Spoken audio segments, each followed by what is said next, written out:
Hello বন্ধুরা, আজকে আবারও চলে এসেছি একটি নতুন রেসিপি ভিডিও নিয়ে আপনাদের কাছে। আর আজকের রেসিপি কাতলা মাছের কালিয়া। তো কাতলা মাছের কালিয়া তো অনেকেই ভালোভাবে করতে পারে। আমার রেসিপিটা মূলত যারা একেবারে রান্নাতে প্রথম হাতেখড়ি দিচ্ছে তাদের জন্য।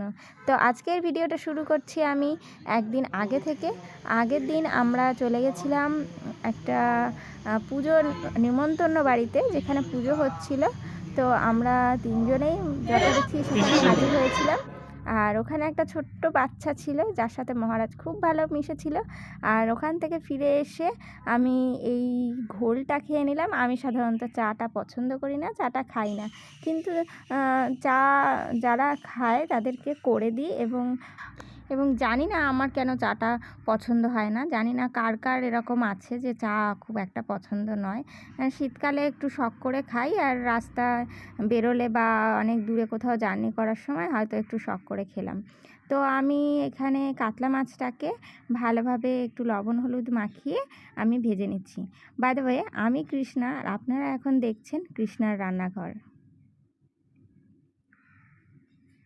তো মাছটাকে আমি মোটামুটি এইভাবে ভেজে নিচ্ছি। পেটির মাছই এনেছিল, মূলত 4 পিস পেটির মাছ। আর মাছটাকে একটু মোটামুটি একটু লালচে করেই ভেজে তুলে নেব।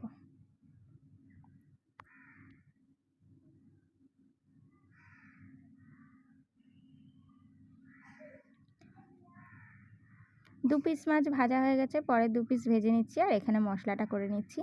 আমি কিভাবে এই কাতলা মাছ কালিয়া করছি আজকে, সেটাই আমি আজকে দেখাচ্ছি। এখানে পেঁয়াজ, টমেটো, একটু রসুন কুচি, কাঁচা লঙ্কা, আর আমি গোটা জিরে গোটা ধনিয়া দিয়ে একটা পেস্ট বানিয়ে নিয়েছি। আর তেলের ওপর দিয়ে দিচ্ছি গোটা গরম মশলা।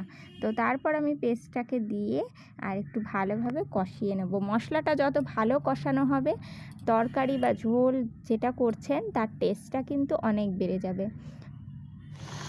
তো এই রেসিপিটা মূলত সবাই ভালোভাবেই জানে, কিন্তু আমি আবারও বলছি, এটা আমি একদম যারা নতুন হাতেখড়ি দিচ্ছে এই রান্নায়, তো তাদের জন্যই মূলত এটা। তো এরপর আমি মশলার সাথে লবণ হলুদ ভালো করে একটু কষিয়ে নিয়ে, লবণ হলুদ দিয়ে কষিয়ে নিয়ে জল দিয়ে আর একটু ভালোভাবে কষিয়ে নিয়েছি। খুব বেশি লবণ দিলে আবার ঝোলটা টানলে কিন্তু তখন লবণ বেশি হতে পারে, তাই আপনারা লবণটা একটু বুঝে দেবেন। ঝোলটা মোটামুটি ফুটে আসলে আমি ভেজে রাখা মাছগুলোকে দিয়ে দেবো। কষানোতেই যেটুখানি সময় লাগে, কিন্তু ঝোলটা ফুটে উঠে মাছ রান্না করতে খুব বেশি সময় লাগে না। তো এরপর গরম মশলা দিয়ে নামিয়ে পরিবেশন করে দিচ্ছি। আর এটা খেতে কিন্তু সত্যিই খুব ভালো হয়। দই দিয়ে করলে, অনেক সময় দই কাতলাও করলে যেরকম ভালো লাগে, তবে এটা আপনারা ট্রাই করে দেখবেন, এটাতেও কিন্তু অসম্ভব সুন্দর লাগে। আর গরম ভাতের সাথে যদি এরকম কাতলা মাছের কালিয়া হয়, তাহলে আর কি চাই বলুন। আর এটা শুধু গরমকাল না, শীতকাল, যে কোনো কালেই ভীষণ ভালো লাগে। তো বন্ধুরা, আজকের ভিডিওটা এখানেই শেষ করছি। দেখা হবে আরেকটি নতুন রেসিপি ভিডিও নিয়ে। ততক্ষণ পর্যন্ত ভালো থাকবেন।